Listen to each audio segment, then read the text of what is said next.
Secretary Shri മധുസാറിനെ ക്ഷണിച്ചോളൂ.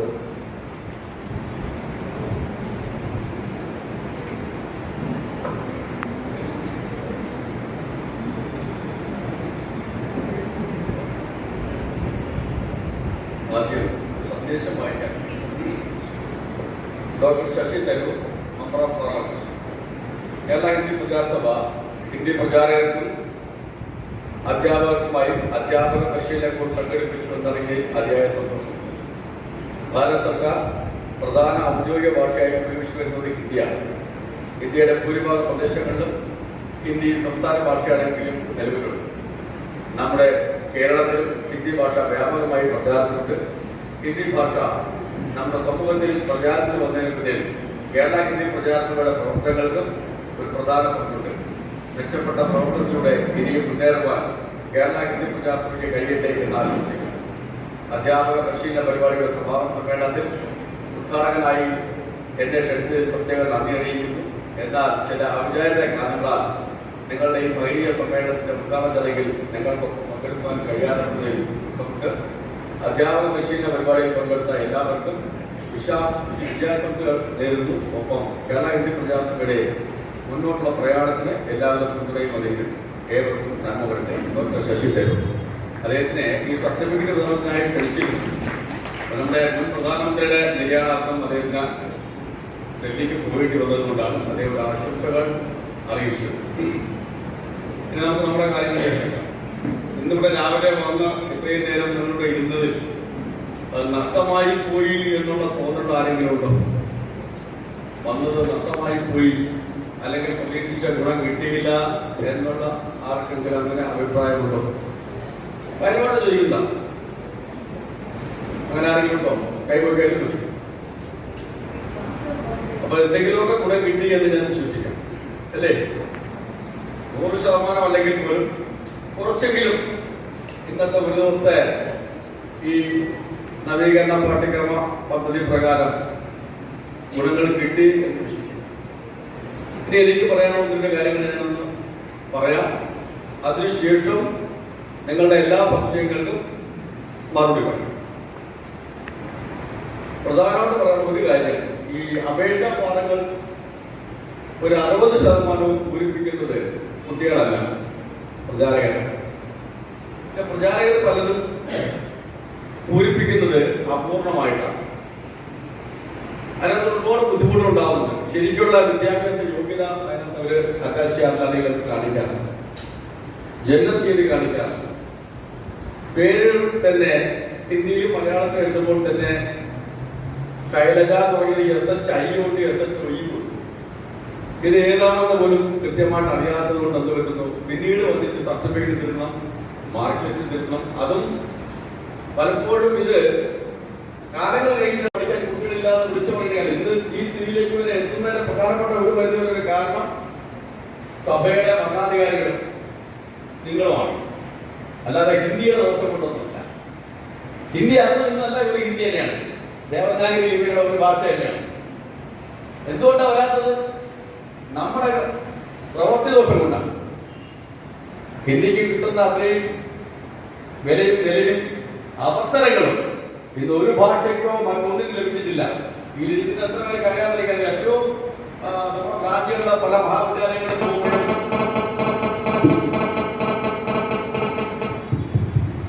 BTech degree കഴിഞ്ഞിട്ടുള്ളവരാണ്. 4 വർഷം അധ്യാപികയുടെ പേര് മാധവിയായിരുന്നു. Google പേ ചെയ്യുന്നത് ഗോപാലന്റെ ഗൂഗിൾ പേയിലാണ്. എത്ര കണ്ടുപിടിക്കാൻ പറ്റും? കുട്ടിയുടെ പേരില്ല, ഫീസ് അല്ല, അധ്യാപികയുടെ പേരില്ല.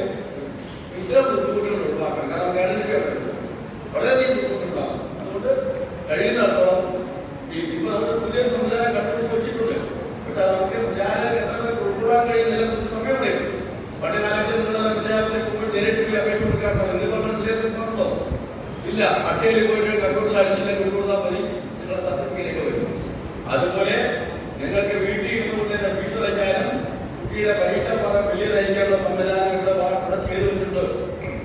അടുത്ത ആഴ്ചകൾ നടത്താനും പിന്നെ 1-2 പ്രാവശ്യമുള്ള അവസരത്തിൽ നേരിട്ട് അടയ്ക്കാനും ഇതിന്റെ പഠിക്കുന്നവരുടെ ബുദ്ധിമുട്ട് ഒഴിവാക്കാനും അങ്ങനെ വെബ്സൈറ്റ് രൂപം കൊടുത്തിട്ടുണ്ട്. പ്രഥമ മുതൽ സാഹിത്യാചാര്യരുടെ പരീക്ഷകൾക്ക് വീട്ടിൽ നിന്ന് തന്നെ നിങ്ങൾക്ക് പരീക്ഷാ ഫീസ് അടയ്ക്കാം.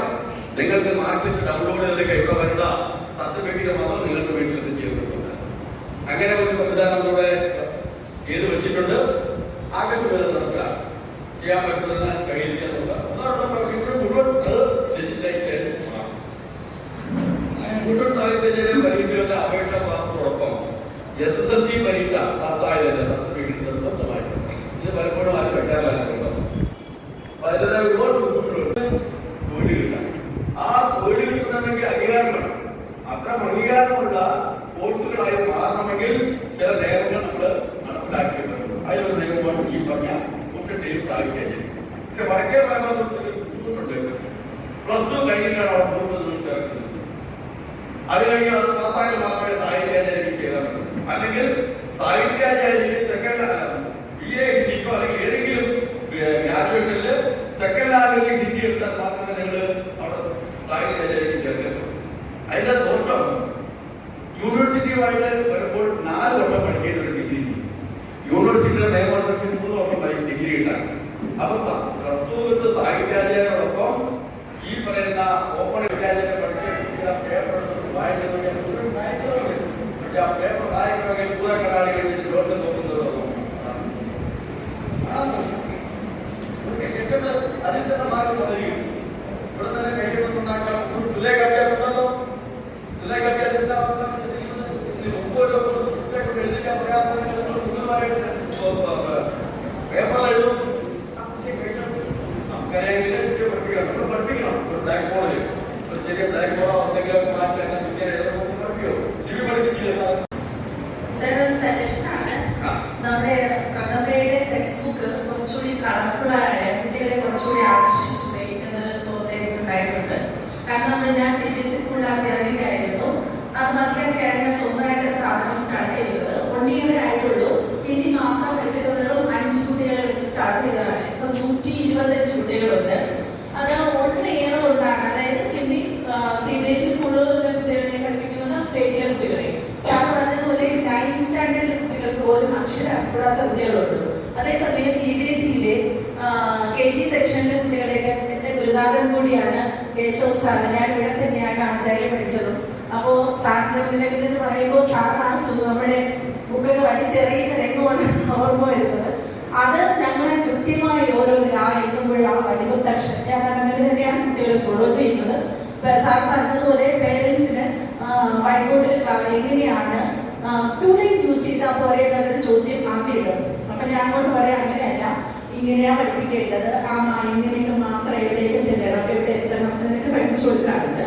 അപ്പോഴേ നമ്മുടെ കുട്ടികളെ CBSE സ്കൂളുകളിലെ കുട്ടികളെ എളുപ്പത്തിൽ ഹിന്ദി പഠിപ്പിച്ചെടുക്കാൻ കഴിയുന്നുണ്ട്. പക്ഷേ സ്റ്റേറ്റിലെ കുട്ടികളെ പറ്റുന്നില്ല. പ്രത്യേകിച്ച് പ്രഥമയെ ഞാൻ ആദ്യം മറ്റേ ക്ലാസ്സുകൾ സ്റ്റാർട്ട് ചെയ്തിട്ട് ഇതിലേക്ക് കൊണ്ടുവരുവാണ് ചെയ്യുന്ന ആ പുസ്തകം വെച്ചിട്ട്. അപ്പൊ നമ്മുടെ പുസ്തകവും കൂടി കുറച്ചുകൂടി കളർഫുൾ ആയ കുട്ടികൾ കൂടുതൽ അട്രാക്റ്റീവ് ആവില്ലേ എന്നൊരു സജഷൻ മാത്രമാണ്. പിന്നെ പെട്ടെന്ന് കീറിപ്പോകുന്നു. കുറച്ചുകൂടി കുട്ടി ഒന്ന് എടുക്കുമ്പോഴേക്കും അത് കീറിപ്പോകും. 5 ദിവസം കഴിയുമ്പോഴേക്കും അതിന്റെ പല പേജും ഇല്ല. പിന്നെ അത് വൈകിട്ട് കൊടുക്കുന്നത് എന്റെ എണ്ണമ. പിന്നെ ഞാൻ ഒരു 6 മാസം കൊണ്ട് പരീക്ഷ എഴുതിപ്പിക്കാറില്ല. ഇപ്പൊ പണ്ട് പ്രചാരകയായിരുന്നു. പിന്നെ സ്കൂൾ വർക്ക് ചെയ്തപ്പോൾ അതെല്ലാം സ്റ്റോപ്പ് ചെയ്തു. എന്നിട്ട് വീണ്ടും ഇപ്പോൾ സ്റ്റാർട്ട് ചെയ്തതാണ്. 1 വർഷമേ ആയിട്ടുള്ളൂ. പക്ഷേ ഇപ്പൊ ഞാൻ തന്നെ വൈകിട്ട് കൊടുക്കേണ്ട ഗതികേടാണ് വരുന്നത്. അപ്പൊ അതും കൂടി ഒന്ന് ശ്രദ്ധിക്കണമെന്നതിന്റെ ഒരു അപേക്ഷയാണ്. Thank you sir.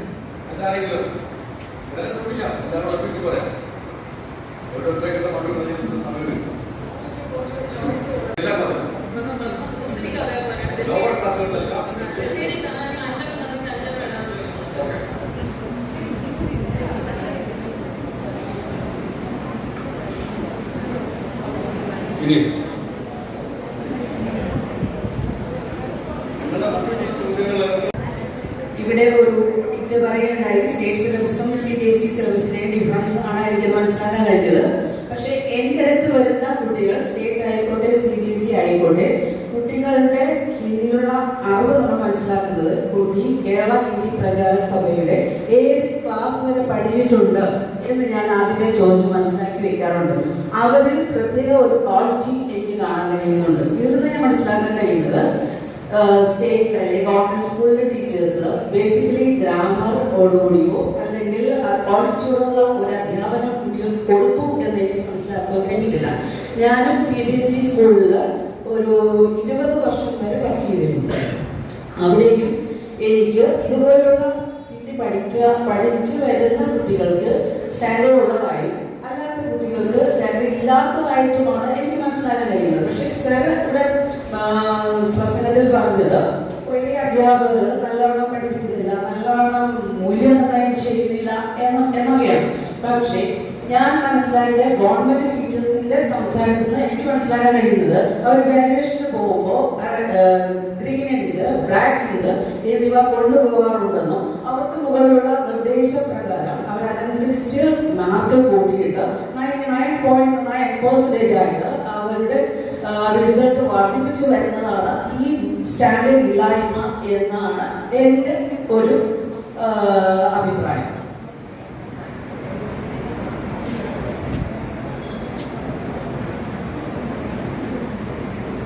സാർ സൗജന്യ ഹിന്ദി ഇത് തുടങ്ങിയിട്ടുണ്ടല്ലോ, അത് സാർ ഒന്ന് നിർത്തലാക്കിയാൽ കൊള്ളാം. കാരണം സൗജന്യമായിട്ട് കുറേ കുട്ടികളെ ഒന്നിച്ച് പ്രഥമ പഠിപ്പിക്കും.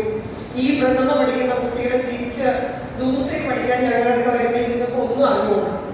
അവരോട് ചോദിക്കുമ്പോൾ പ്രഥമ ഞങ്ങളെ ആദ്യ ലെസൺ പഠിപ്പിച്ചിട്ടില്ല, ഇന്ന ലെസൺ പഠിപ്പിച്ചിട്ടില്ല എന്നൊക്കെയാണ് തിരിച്ച് ദൂസരിക്ക് വരുമ്പോൾ പറയുന്നത്. അതുകൊണ്ട് സാർ അതിനൊരു തീരുമാനം എടുക്കണം. കാരണം ഈ ഒത്തിരി കുട്ടികളെ ഒന്നിച്ചിരുത്തി പഠിപ്പിക്കുമ്പോൾ ഒന്നെങ്കിൽ പഠിപ്പിക്കുന്ന അധ്യാപിക അതിന് വേണ്ട ബേസിക്കായിട്ട് കൊടുക്കുക, അല്ലെങ്കിൽ ആ ഒരു കാര്യം സാർ പരിഗണനയിൽ എടുക്കണം.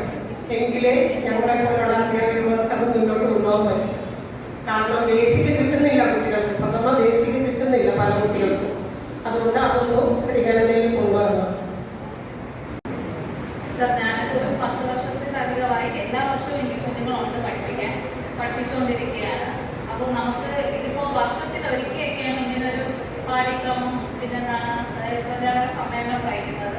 പറ്റുമെങ്കിൽ ഒരു 6 മാസത്തിൽ ഒരിക്കലെങ്കിലും വച്ച് ഇപ്പം നമുക്ക് ഇന്നാണെങ്കിലും കുറേ കാര്യങ്ങളൊന്ന് ഫ്രഷപ്പ് ചെയ്യാൻ വേണ്ടി പറ്റും. നമുക്ക് അറിയാത്തതല്ല, എല്ലാവർക്കും എല്ലാം അറിയാം. ഉപയോഗിക്കാതിരിക്കുമ്പോൾ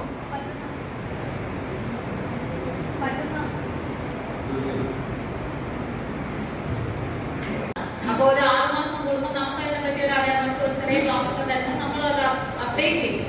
അപ്പൊ ആ ഒരു അപ്ഡേഷന്റെ മാറ്റം കുഞ്ഞുങ്ങളിലും ഉണ്ടാകും.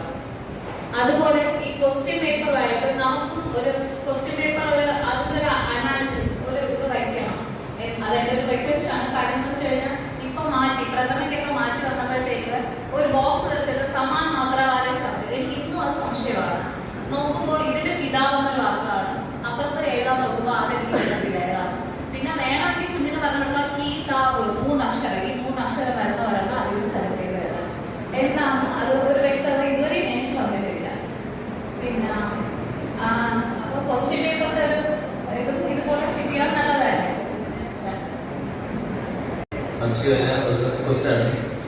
നമ്മളിപ്പം സാഹിത്യത്തിലേക്ക് ഹിന്ദി സാഹിത്യക്ക ഇതിഹാസ് ഫുള്ളായിട്ട് പഠിപ്പിക്കും. അത് ഫസ്റ്റ് ഇയറിൽ ഒരു ഏതെങ്കിലും ഒരു പാർട്ട്, ഉദാഹരണത്തിന് ആദ്യകാലം, സെക്കൻഡിൽ മധ്യകാലം അല്ലെങ്കിൽ ഭക്തികാലം, പിന്നെ തേർഡ് പാർട്ടിൽ രീതികാലം, ആധുനിക കാലം. ഇങ്ങനെ 3 പാർട്ടായിട്ട് കൊടുത്താൽ എനിക്ക് തോന്നുന്നത് കുറച്ചുകൂടെ കുട്ടികൾക്ക് അത് ഡീറ്റെയിൽ ആയിട്ട് പഠിക്കാൻ സാധിക്കുമെന്ന്. മറ്റേ ഒറ്റ പേപ്പറിൽ ഇതെല്ലാം കൂടെ 3 വർഷം, ചിലപ്പോൾ യൂണിവേഴ്സിറ്റികളിലൊക്കെ അങ്ങനെയുണ്ട്, 2 പാർട്ടായിട്ട്. അല്ലെങ്കിൽ ഇപ്പം ഭക്തികാലം, ആദ്യകാലം, അത് 2 മാത്രം യൂണിവേഴ്സിറ്റി ക്വസ്റ്റ്യൻസ് ഒക്കെ നോക്കിയാൽ നമുക്ക് അറിയാൻ പറ്റും. പിന്നെ മറ്റൊരു റിക്വസ്റ്റ്, ഇപ്പം യൂണിവേഴ്സിറ്റി തലത്തിൽ തന്നെ പല പരീക്ഷകൾക്കും ഗ്രാമർ ചോദിക്കാറുണ്ട്. പുല്ലിംഗം, സ്ത്രീലിംഗം, ശുദ്ധ കീജിയെ, വചൻ ബദലിയെ, വാച്യ ബദലിയെ കാലിക്കറ്റ് യൂണിവേഴ്സിറ്റിയിലെ ക്വസ്റ്റ്യൻ പേപ്പറിൽ ഞാൻ കണ്ടിട്ടുണ്ട്. അതുകൊണ്ട് ഞാൻ പറയുന്നത്, ഇത് എല്ലാ ക്ലാസ്സിലും കുറച്ച് ഗ്രാമർ കൂടെ ഉൾപ്പെടുത്തിയാൽ, പ്രത്യേകിച്ചും പ്രഥമ വിട്ടാൽ ദൂസരി മുതൽ, ദൂസരിയിൽ ഇഷ്ടം പോലെ ക്വസ്റ്റ്യൻസ് ഉണ്ട്. ഇപ്പൊ ഡയറക്റ്റ് ആയിട്ട് ഒരു കുട്ടി പോർഷൻ എഴുതുന്നോണ്ടിരിക്കട്ടെ, ആ കുട്ടിക്ക് ഗ്രാമറിനെ പറ്റി ഒന്നും അറിയില്ല. അപ്പൊ അത് ദൂസരി, രാഷ്ട്ര അങ്ങനെയുള്ള എല്ലാ ക്ലാസ്സിലും അപ്പൊ ഡിഗ്രി തലത്തിൽ അല്ലെങ്കിൽ ഡിഗ്രിക്ക് ഈക്വലായിട്ട് സാഹിത്യചര്യയാക്കുന്നു എങ്കിൽ അങ്ങനെയാണല്ലോ ഇപ്പൊ പറയുന്നത്. അതിനുള്ള തീരുമാനങ്ങൾ എത്തിയിട്ടുണ്ട്. നേരത്തെ അത് കേരള യൂണിവേഴ്സിറ്റിയിലൊക്കെ അത് ഡിഗ്രി പാർട്ട് സങ്കല്പിച്ചിരിക്കുകയാണ്. അല്ലെങ്കിൽ അങ്ങനെയാണ്. അപ്പൊ അതുകൊണ്ട് എന്തുകൊണ്ട് നമുക്ക് കുറച്ച് ഗ്രാമം കൂടി ഉൾപ്പെടുത്തിക്കൂടാ എന്നുള്ളതാണ്. എല്ലാ ക്ലാസ്സിലും ഭൂഷൺ സാഹിത്യാചാര്യം ഉൾപ്പെടെ കുറച്ച് പാർട്ടായിട്ട് കൊടുത്താൽ, അതായത് ഹിന്ദി സാഹിത്യ ഇതിഹാസം അത് ബൃഹത്താണ്. അപ്പൊ പുതിയ ക്വസ്റ്റ്യൻ മാറ്റം വന്നപ്പോഴത്തേക്ക് ഒന്നും കൂടി അത് ഒരു ചാപ്റ്റർ പോലും വിടാൻ പറ്റില്ല. അതുപോലെ മറ്റുള്ള സാഹിത്യാചാര്യം തന്നെ ടെക്സ്റ്റ് ബുക്കുകൾ ഒരു പാഠം പോലും നമുക്ക് ഒഴിവാക്കാൻ പറ്റില്ല. ആ തരത്തിലാണ്. അപ്പൊ സിലബസിൽ തന്നെ ചില പാഠഭാഗങ്ങൾ കുറയ്ക്കുകയോ ഒഴിവാക്കുകയോ ചെയ്യാൻ കുറച്ചും കൂടി നമുക്ക് ഈ 6 മാസത്തെ ഡ്യൂറേഷനിൽ ഉള്ളത് നന്നായിട്ട് പഠിപ്പിച്ചു കൊടുക്കാൻ പറ്റും.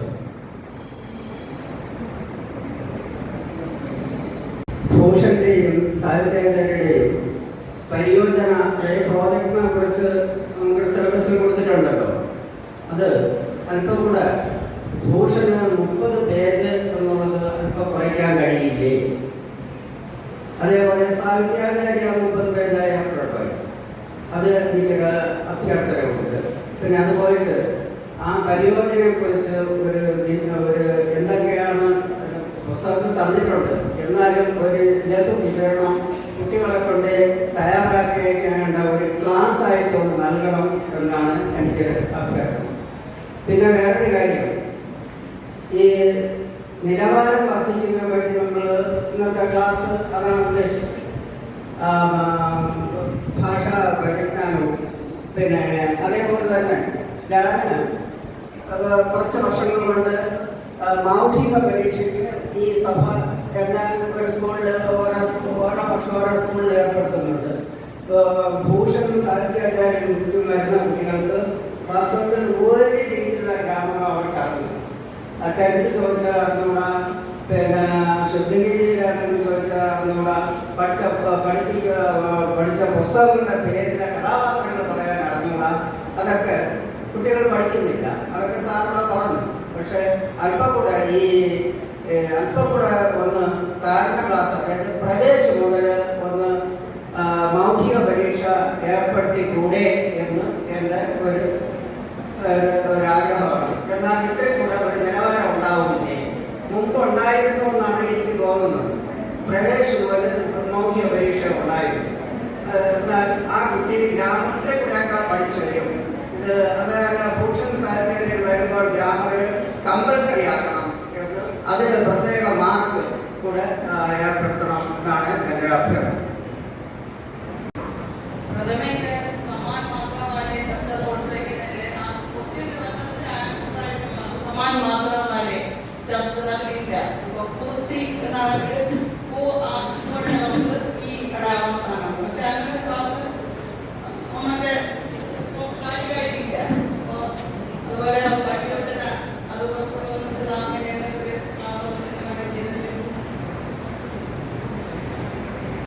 നമുക്ക് 6 സബ്ജക്റ്റിൽ മാത്രം ഒതുങ്ങി നിന്ന് ചെയ്യേണ്ടതായിട്ട് വരും. അപ്പൊ ഒരു കുട്ടി തന്നെ അല്ലെ, 4 കുട്ടികളുണ്ടെങ്കിൽ ആ 4 കുട്ടികൾ ഒരേ സബ്ജക്റ്റ് തന്നെ ആവർത്തിച്ചുകൂടാതില്ല. അതൊന്നും. പിന്നെ ഇപ്പൊ ഒരു ടീച്ചർ പറയാനുള്ള കാര്യം ഞാൻ പറയുന്നു മാത്രം. അവരുടെ ഒരു കാവ്യ കലശ് എന്ന് പറയുന്ന ഒരു പുസ്തകം വാങ്ങിയിട്ടുണ്ട്, സാഹിത്യാചാര്യ ഫസ്റ്റ് പാർട്ടിന്. അത് നമ്മുടെ സിലബസ് പ്രകാരം കാവ്യ കലശ് ഡോക്ടർ എസ് തങ്കമണി അമ്മയുടെ അവരുടെ ബുക്കാണ്. പക്ഷെ ഇവിടെ നിന്ന് കൊടുത്തത് ഡോക്ടർ രാജേന്ദ്രൻ പോവാ എന്ന് പറയുന്ന ഒരു വ്യക്തിയുടേതാണ്. അതിൽ ഈ പാഠങ്ങളൊന്നുമില്ല. ദോനോ പ്രേമലത്താകെ തുടങ്ങിയ പാഠങ്ങളാണ് നമുക്ക് പഠിക്കാനുള്ളത്.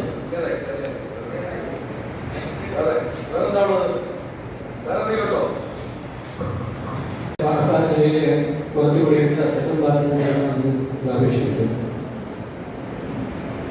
ഈ പറയുന്ന കളർഫുള്ളായിട്ടുള്ള ഏതെങ്കിലും വസ്തുവിനോടൊപ്പം ചേർത്ത് ആ അക്ഷരങ്ങൾ ഉപയോഗിച്ചാൽ നല്ലൊരു കാര്യമാണ്. അതിനൊരു പരിധി വരെ ഒരു പരിഹാരം കാണുന്നതിന് വേണ്ടിയാണ് ഈ പ്രഥമയ്ക്ക് മുമ്പേ നമ്മളിപ്പോൾ വേറൊരു ക്ലാസ് പറയുന്നത്. ആരെങ്കിലും കണ്ടോന്ന് അറിഞ്ഞൂടാ. ഉണ്ട്. അതിന്റെ അക്ഷരങ്ങളോടൊപ്പം തന്നെ കളറല്ലെങ്കിലും ബ്ലാക്ക് ആൻഡ് വൈറ്റിൽ പടം കൊടുത്തിട്ടുണ്ട്. ഉണ്ടല്ലോ, ഉണ്ട്. ബ്ലാക്ക് ആൻഡ് വൈറ്റ് പടം കൊടുത്തു. അത് നമുക്ക് കളർഫുള്ളാക്കിയിട്ട് ഒരു ചെറിയ വേരിയേഷൻ വരുത്തിക്കൊണ്ട് അടുത്ത പ്രാവശ്യം അതിനെക്കുറിച്ച് അറിയും. ഈ വർഷം തുടങ്ങില്ല, അടുത്ത പ്രാവശ്യം നോക്കാൻ പറ്റും കേട്ടോ. അതൊക്കെ നോക്കിലാക്കാൻ പറ്റുകയാണ്. പ്രഥമ കളറിലേക്ക് പോയി കഴിഞ്ഞാൽ നമുക്ക് കുറെ കളറിൽ കുറെ ഉണ്ടാക്കാൻ വേണ്ടി ചെയ്യാൻ പറ്റില്ല. കളർ പുള്ളി കളറാണ്. അപ്പൊ ഇപ്പൊ തന്നെ 200 അല്ലെങ്കിൽ 250 രൂപ വരെയുള്ള മൊത്തം അപ്പോഴേക്ക് ഒരു 400 രൂപയോളം പോകും. 250 രൂപ എന്തായാലും കുറച്ച് കിട്ടത്തില്ല കളർ. അപ്പൊ അത് ബുദ്ധിമുട്ടുള്ളതുകൊണ്ട് ഈ പറഞ്ഞ പരിപാടിയിലേക്ക് നോക്കുമ്പോൾ പ്രാഥമികപരമായിട്ടുള്ള ആ അക്ഷരങ്ങളും അനുബന്ധമായിട്ടുള്ള കാര്യങ്ങളൊക്കെ വരുന്ന അതിനെ എല്ലാം കളർഫുള്ളായിട്ട് മാറ്റി ആ പുസ്തകം നോക്കപ്പെടുന്നതാണ്. 1 മുതൽ 5 വരെയുള്ള പുസ്തകങ്ങൾ തയ്യാറാക്കി വെച്ചിട്ടുണ്ട്. അത് കളറല്ല, ബ്ലാക്ക് ആൻഡ് വൈറ്റ് ആണ്. അതിനെ കളറിലേക്ക് മാറ്റി തിരക്ക് നോക്കാം. രണ്ടാമത്തെ ചോയ്സ് വേണമെന്ന്. തീർച്ചയായിട്ടും ചോയ്സ് നമുക്ക് വർദ്ധിപ്പിക്കാൻ നമ്മൾ നടത്താം. ചോയ്സ് വേണമെന്നല്ല, ചോയ്സ് കൂട്ടാം. പക്ഷെ എങ്കിലും ചോയ്സ് കൂട്ടുന്നതിനേക്കാൾ കൂടുതൽ ആ കുട്ടി പഠിച്ച് എഴുതുവാനുള്ളൊരു വ്യക്തിഗത ഉണ്ടാകുവാനാണ് അത്. നമ്മൾ ചോയ്സ് എന്തിനാ കൂട്ടുന്നത്? ചോയ്സ് എന്തിനാ കൂട്ടുന്നത്? ചോയ്സ് എന്തിനാ കൂട്ടുന്നത്? കുട്ടിക്ക് അല്ലേ ചെയ്യാം. കുറച്ചുകൂടെ നമുക്ക് എളുപ്പത്തിലാക്കണം. ഇത് ഞാനത് പറഞ്ഞു വരാൻ കാരണം നമ്മൾ ആദ്യം ഈ 2019 ചിന്തിപ്പിച്ച് പലരും പറഞ്ഞ കാര്യങ്ങൾ അത് തപ്പാണ്. പ്രഥമയ്ക്ക് കുറിച്ച് എളുപ്പമാണ്, പ്രഥമയ്ക്ക് കുറിച്ച് എളുപ്പമാണ്. ഈ എളുപ്പമാക്കി വന്നതുകൊണ്ടാണ് റിസൾട്ട് എടുക്കുമ്പോൾ രാഷ്ട്രം കഴിഞ്ഞ് പ്രവേശിച്ച റിസൾട്ട് എടുക്കുമ്പോൾ രാഷ്ട്രം വരെയുള്ള കുട്ടികൾ 85% പാസ്സാകുമ്പോൾ പ്രവേശിച്ച റിസൾട്ട് വരുമ്പോൾ 35-40% പാസ്സാകും. എന്താ കാരണം? നിങ്ങൾ പറഞ്ഞു എന്താ കാരണം? പറഞ്ഞോ. 9ാം ക്ലാസ് വരെ കുട്ടി പാസ്സായി, 10 ചെന്നപ്പോഴും കുട്ടി തോറ്റുപോയി. എന്താ കാരണം? ഇവിടെയാണ് നമ്മൾ മനസ്സിലാക്കാറുണ്ട്. എളുപ്പമാക്കി വരുമ്പോൾ പഠിക്കേണ്ട പാഠഭാഗങ്ങൾ പഠിക്കേണ്ടതിൽ പഠിക്കാത്തത് കൊണ്ട് പ്രവേശം വരുമ്പോൾ നമുക്കൊന്നും ചെയ്യാൻ പറ്റില്ല. പ്രവേശത്തിന്റെ നിലവാരം മാറി. രാഷ്ട്രം കഴിഞ്ഞാൽ പ്രവേശനത്തിൽ ഒരുപാട് ഗ്യാപ്പുണ്ട്, നമുക്കത് അറിയില്ല. പക്ഷെ പഴയ കാലത്ത് തുടങ്ങി വെച്ച രീതി അനുസരിച്ച് പെട്ടുകൊണ്ടിരിക്കുകയാണ്. രാഷ്ട്രത്തിന്റെ നിലവാരത്തിനേക്കാൾ എത്രയോ ഉയർന്നാണ് പ്രവേശത്തിന്റെ നിലവാരം. രാഷ്ട്രം കഴിഞ്ഞിട്ട് ആ കുട്ടി പ്രവേശിച്ചില്ല, നമ്മൾ കൈകാര്യം അടിക്കുകയാണ്. ഒന്നാലേ നേരെ ജോബ് പഠിച്ചിട്ടില്ല. ഇത്രയും കൂടിയ സിലബസ് നമുക്ക് കുറയ്ക്കാൻ കിട്ടും. കുറച്ചാൽ എന്താ കുഴപ്പം? അത് ഹയർ എഡ്യൂക്കേഷനിൽ വരുന്നതാണ് പ്രവേശനം മുതൽ. അപ്പൊ നമ്മുടെ നിലവാരം മൊത്തത്തിൽ താഴോട്ട് പോകും. താഴോട്ട് പോയാൽ യൂണിവേഴ്സിറ്റിയുടെ അംഗീകാരം നഷ്ടപ്പെട്ടു പോകും. ഇതിനെ രണ്ടിനെ കൂടെ ഒരു മീഡിയേഷനിൽ കൊണ്ടുപോയിക്കൊണ്ടിരിക്കുകയാണ്. എന്നാലും കുറേയൊക്കെ നമുക്ക് ചെയ്യാൻ പറ്റും. നമ്മൾ കൂടുതൽ നമ്മളെ എളുപ്പത്തിന് പരീക്ഷ പാസ്സാകുന്നതല്ല നമ്മുടെ യഥാർത്ഥ ലക്ഷ്യം. ആ കുട്ടിയെ ഭാഷ പഠിക്കുക എന്നുള്ളതാണ്. അതാദ്യം നമ്മൾ മനസ്സിലാക്കണം. കുട്ടി ഭാഷ പഠിക്കുക എന്നുള്ളതാണ്. പാസ്സാകുന്നത് നിസ്സാരമാണ്. പ്രവേശ വരെ നമുക്ക് ആരെവിടെ പാസ്സാക്കിക്കണം, അതൊരു കുഴപ്പമില്ല. പക്ഷെ അതുകൊണ്ട് പ്രയോജനം നിങ്ങൾക്ക് ആ കുട്ടിയെ പ്രവേശം വരെ കിട്ടും. ഭൂഷൺ ആ കുട്ടിയെ കിട്ടും. അല്ലെങ്കിൽ ഭൂഷണെ കിട്ടിയാൽ നിങ്ങൾ എത്ര പ്രാവശ്യം എഴുതിയാൽ ആ കുട്ടി ചെയ്യും? അതൊന്ന് മനസ്സിലാക്കണം. അപ്പൊ നമ്മുടെ ഉദ്ദേശം അതല്ല, കുട്ടിയെ ഭാഷ പഠിപ്പിക്കുക എന്നുള്ളതാണ്. അപ്പൊ അതുകൊണ്ട് കഴിയുന്നിടത്തോളം പരീക്ഷയ്ക്ക് വേണ്ടി മാത്രം നമ്മൾ തയ്യാറെടുപ്പായിട്ട് മാറരുത്. ഇവിടെ സംഭവിക്കുന്ന മുഴുവനതാണ്. പരീക്ഷയ്ക്ക് വേണ്ടി കുട്ടിയെ പഠിപ്പിക്കുന്നു. കുറെ ക്വസ്റ്റ്യൻ എടുക്കുക, അതിലിങ്ങനെ ചോയ്സ് വരും. ഇതല്ലെങ്കിൽ അത് പഠിച്ചാൽ മതി, അപ്പൊ 1 പഠിച്ചാൽ മതി, 2 പഠിക്കണ്ട. ഇതിന് നേരെ ഇവിടെ എല്ലാം പഠിപ്പിച്ചത്. നിങ്ങൾ നിങ്ങളുടെ കർത്തവ്യങ്ങൾ കൃത്യമായിട്ട് നിറവേറ്റി കഴിഞ്ഞാൽ പ്രശ്നമില്ല. പ്രഥമയ്ക്ക് പഠിപ്പിക്കേണ്ട കാര്യങ്ങൾ മുഴുവൻ പ്രഥമയ്ക്ക് പഠിപ്പിച്ചാൽ ദൂസരിക്ക് വരുമ്പോഴും കൃത്യമായിരിക്കും. ടീച്ചർ പറയുന്നത് കറക്റ്റാണ്. സൗജന്യ ഹിന്ദി വിദ്യാലയം നമ്മുടെ നേരെ പഠിപ്പിക്കാതെ പിള്ളേരെ ക്വസ്റ്റ്യൻ എടുത്ത് വെച്ചിട്ട് 4 ക്വസ്റ്റ്യനും പഠിച്ച് ഇവിടെ ഒന്ന് സർട്ടിഫിക്കറ്റ് മാറ്റി ദൂസരിക്ക് കയറുമ്പോൾ ആ കുട്ടിക്കൊന്നും അറിയത്തില്ല. അത് വേറെ ആരോടെ പറയുന്നു. സ്കൂളിൽ ചെന്ന് ചോദിച്ചാൽ കേരള പ്രചാരണത്തിൽ ഹിന്ദി അത് പാസ്സായിട്ടുണ്ട്, ഭൂഷൺ പാസ്സായിട്ടുണ്ട് എന്ന് പറയുന്നു. പക്ഷേ അക്ഷരം അറിഞ്ഞൂടാ. നാണക്കേടാർക്കാർ? സഭയ്ക്ക്. സഭയാണ് ഉത്തരവാദിത്വം. നമ്മുടെ പ്രചാരകരാണ്. സൗജന്യ വിദ്യാലയം പഠിപ്പിക്കുന്ന കാര്യത്തിലല്ല ഒന്നല്ലേ. സൗജന്യമായിട്ട് പഠിപ്പിച്ചാലും കാശ് വാങ്ങി പഠിപ്പിച്ചാലും പ്രഥമയുടെ പുസ്തകം വെച്ചല്ലേ പഠിപ്പിക്കുന്നത്. സൗജന്യ വിദ്യാലയത്തിന് പ്രഥമയ്ക്ക് പകുതി പഠിപ്പിച്ചാൽ മതി ഞാൻ പറയുന്നുണ്ടോ? പ്രത്യേക ക്വസ്റ്റ്യൻ പേപ്പർ ഉണ്ടോ? ഇല്ലല്ലോ. അപ്പൊ നിങ്ങൾ സൗജന്യത്തിന് പഠിപ്പിച്ചാലും ഫീസ് വെച്ച് പഠിപ്പിച്ചാലും പ്രഥമയുടെ പുസ്തകമല്ലേ പഠിപ്പിക്കേണ്ടത്. അത് നേരെയായിട്ടോ പഠിച്ചു കഴിഞ്ഞാൽ ഏത് കുട്ടിക്ക് താല്പര്യമുണ്ടാവും. അതാണ് മനസ്സിലാക്കേണ്ടത്. ഞങ്ങൾ ആരെയും പറയുന്നില്ല നിങ്ങൾ ചുമ്മാ പോയി പഠിപ്പിച്ചിട്ടോ പറയുന്നില്ല. കഴിഞ്ഞ കാലങ്ങളിൽ ഗ്രാന്റ് കിട്ടുമ്പോൾ ഗ്രാന്റിന്റെ ആവശ്യം അവർക്ക് കൊടുത്തിരുന്നു. ഇപ്പൊ സെൻട്രൽ ഗവൺമെന്റിന്റെ കഴിഞ്ഞ 4 വർഷം കൊണ്ട് ഗ്രാന്റ് കിട്ടുന്നില്ല. ഈ സ്ഥാപനം നിലനിൽക്കുന്നില്ലേ? അത് ആലോചിക്കുക. എന്ത് ബുദ്ധിമുട്ടുണ്ടാവുമെന്ന് ചിന്തിച്ചു നോക്കും. പക്ഷേ നമ്മളെ സംബന്ധിച്ച് ഗ്രാന്റ് ഇല്ലെങ്കിൽ പോലും ഞങ്ങൾ എന്തെങ്കിലും ഒരു സംവിധാനം നമുക്ക് വേണ്ടി ഒരുക്കി കൊടുക്കാമെന്ന് പറയും. ഒന്നാമത്തെ കാര്യം, ഞങ്ങളെ കൊണ്ട് ചെയ്യാൻ പറ്റുന്ന കാര്യങ്ങൾ നിങ്ങളൊന്ന് ആലോചിക്കുക. അന്ന് മുതൽ ഇന്ന് വരെ ഇത്രയൊക്കെ വിലവർദ്ധന വന്നിട്ട് എന്തൊക്കെ പ്രശ്നങ്ങൾ ഉണ്ടായിട്ടും നിങ്ങൾ അടയ്ക്കുന്ന ഫീസിന്റെ 50% നിങ്ങൾക്ക് തിരിച്ചു തരുന്നുണ്ടോ? അത് തൊഴിലിന്റെ ഭാഗമല്ല. നിങ്ങൾ ഫീസ് മേടിച്ചിട്ട് ആരെങ്കിലും പറയും ഞാൻ ഫീസെല്ലാം മേടിക്കുന്നത് വെറുതെയാണ് പഠിക്കുന്നത് ഇതൊക്കെ പറയാനേ കൊള്ളാവും. ഞാൻ നേരത്തെ പറഞ്ഞ പോലെ 3 ഇരട്ടി മനുഷ്യന് നിരക്കാത്ത ഫീസുകൾ മേടിച്ച് പഠിപ്പിക്കുന്നവരാണ്. അവരോട് ഒന്ന് ഫീസ് അടയ്ക്കുമ്പോഴും അടയ്ക്കുന്ന ഫീസിന്റെ 50% ഇതിലേക്ക് കൊടുക്കുന്നു. ഇത് കൂടാതെ സൗജന്യ വിദ്യാലയമാണെങ്കിൽ പുസ്തകത്തിന്റെ 30%. നിങ്ങൾ തന്ന ഭക്ഷണവും ചായയും കൂടെ ചേർത്ത് 30,000 രൂപ ചെലവാണ് വർഷത്തിലൊരിക്കൽ. 6 മാസത്തിലേക്ക് കിടന്നാൽ 3 മാസത്തിലേക്ക് കിടന്നത് നിങ്ങൾ പറയുന്നത്. വളരെ പ്രയാസപ്പെട്ടാണ് നിങ്ങൾ ഇത്രയും പേരോട് എത്തിയെന്ന് എനിക്കറിയാം. കഴിഞ്ഞ പ്രാവശ്യം പഞ്ചപ്പുഴത്തിൽ 63 പേര് 64 പേരാണ്. ഇത്തവണ നിങ്ങൾ വേറെ കാര്യം മനസ്സിലാക്കണം, 700 പേർക്ക് അയച്ചിട്ടാണ് നിങ്ങൾ ഇത്രയും പേര് ധരിക്കുന്നത്. 700 പേർക്ക് കത്തയച്ചിട്ടാണ് 7 35 3500 അല്ലേ പോസ്റ്റൽ ചാർജ്, അത് പ്രിന്റ് ചെയ്യേണ്ട ചെലവ്, ഇതെല്ലാം ചെയ്തിട്ടാണ് 140 പേരാണ് നിരയിട്ട് ചെയ്തത്. 700 പേർക്ക് അയച്ചത്. അതുകൊണ്ട് വിളിക്കുന്നതിനൊരു കുഴപ്പമില്ല. നിങ്ങൾ പോട്ടെ, 6 മാസത്തിലൊരിക്കലും 1 വർഷത്തിലൊരിക്കലും വരാൻ നോക്കും. വീണ്ടും എന്നാലും 6 മാസത്തിലൊരിക്കലും നമ്മൾ നടത്തുന്നുണ്ട്. അടുത്ത 6 മാസം കഴിയുമ്പോൾ നടത്താനുള്ള ശ്രമം നടത്തുന്നുണ്ട്. കാരണം ഞങ്ങളെ സംബന്ധിച്ച് നിങ്ങൾക്ക് എന്തൊക്കെ ഗുണം തരാമോ അതൊക്കെ തരുവാനുള്ളതാണ്. വിദ്യാഭ്യാസ രംഗത്ത് നിങ്ങൾ ഒരിക്കലും മോശക്കാരാകരുത്. കാരണം നിങ്ങൾ ചെയ്യുന്ന ദോഷത്തിന്റെ പല അനുഭവിക്കുന്ന മുഴുവൻ അടുത്ത് വരുന്നൊരു സമൂഹമാണ്. അത് വരരുതെന്ന് ആഗ്രഹിക്കുന്നത് കൊണ്ടാണ്. 100% അത് ചെയ്യാം, ആലോചിക്കാം. ഞാൻ സാഹിത്യ ഒരു കാര്യം, അതായത് ഈ ഹിന്ദി സാഹിത്യ വിദ്യ അതിന്റെ ആദ്യകാലം മറ്റുകാലം രീതികാലം കണ്ടിട്ട് നമ്മൾ എന്തുകൊണ്ട് ചെയ്യാത്തത്? അത് മുഴുവൻ പഠിക്കണമെന്നാണ് സർവോത്തര നിയമം. എന്തുകൊണ്ട് ഉൾപ്പെടുത്താത്തതെന്ന് പറഞ്ഞാൽ അത് ഇവിടെ ഒരു കാലം ഉൾപ്പെടുത്തിയിട്ടേ ഇല്ല, പിന്നീട് 4 കാലം ഉൾപ്പെടുത്തണം. ആദ്യകാലത്തിൽ ഉൾപ്പെടുത്തിയിട്ട് പോലും പിള്ളേർ നേരെ എഴുതുന്നില്ല. അതാണ് സത്യം. പിന്നെ ബാക്കി കാലം പക്ഷേ സാർ പറഞ്ഞ ഒരു കാര്യം ആലോചിക്കാം, അത് പൂക്കളിലേക്കും അതുപോലെ മറ്റു പാർട്ടികളിലേക്കും പ്രയോഗിപ്പിക്കുന്ന തരത്തിലേക്ക് ഒരു കാര്യം സിലബസ് കൂലപക്ഷമായ ഒരു പരിഷ്കരിക്കേണ്ടി മാറ്റാം. അതെ, പാർട്ടി പറഞ്ഞാലും മാറ്റാം. അക്ഷരങ്ങൾ അറിയത്തില്ല, അക്ഷരങ്ങൾ അറിയത്തില്ല, പുസ്തകങ്ങളുടെ പേരുകൾ അറിയത്തില്ല, കാലം അറിയത്തില്ല, വിഭക്തി പ്രത്യയങ്ങൾ അറിയത്തില്ല. അവസാനം മലയാളത്തിൽ ചോദിച്ചു കുട്ടി എവിടെ നിന്നു അച്ഛനും അമ്മയ്ക്ക് എത്ര ജോലിയാണ് മക്കളെ പോ. ഇതാണ് പരീക്ഷ ഇപ്പൊ നടന്നത്. ഇതാണ് എന്നിട്ട് മാർക്ക് കേട്ടോ. അത് ചെയ്യാം, അടുത്ത പ്രാവശ്യം അതുകൊണ്ട് ചെയ്യാം. നിങ്ങളുടെ എല്ലാ സംശയങ്ങൾക്കും മറുപടി ഞാനാണ്. ഇനിയും നിങ്ങൾക്ക് എന്തെങ്കിലും സംശയങ്ങളുണ്ടെങ്കിൽ എല്ലാ ദിവസവും ഞാൻ ആവശ്യം നിങ്ങൾക്ക് ഏത് പ്രശ്നവും നിങ്ങൾ ഒരു പ്രശ്നമല്ല, ഒന്ന് ചോദിക്കാം. നിങ്ങൾ വരണം, പ്രജാസഭയിലേക്ക് എന്തെങ്കിലുമൊക്കെ വരണം. ഇവിടെ വന്ന് ഈ സഭയുടെ കാര്യങ്ങളൊക്കെ അറിയണം, സഭയുമായിട്ട് സഹകരിക്കുക. എന്ത് തീരുമാനങ്ങൾ എടുത്താലും നിയമങ്ങൾ നടപ്പിലാക്കിയാലും അത് നിങ്ങൾക്ക് കൂടി നന്മയ്ക്ക് വേണ്ടിയാണ്, അല്ലാതെ സഭയ്ക്ക് നിങ്ങളില്ലാത്ത സഭയില്ല. 8600 പ്രചാരങ്ങളാണ് സഭയുടെ ശക്തി.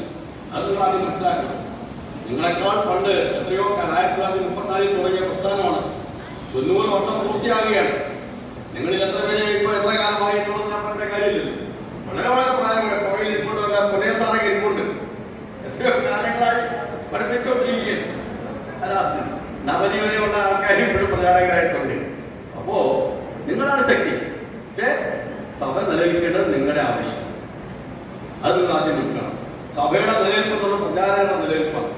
ഇത് ഉള്ളത് കൊണ്ടാണ് നമ്മൾ ഈ പറയുന്ന പരീക്ഷ നടത്തുന്നത്. പിള്ളേരെ പിടിച്ചു വാങ്ങിയത് അത് ഇല്ലാതാക്കരുത്. എല്ലാവർക്കും ഒരിക്കൽ കൂടി നവവർഷാശംസകൾ. ഞങ്ങൾ എപ്പോഴും വന്ന് കാണാം. എല്ലാവരുടെ ആശംസകൾ.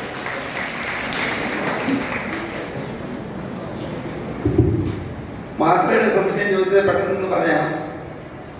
മാത്രയാണ് ടെസ്റ്റ് ചെയ്യുന്നത്.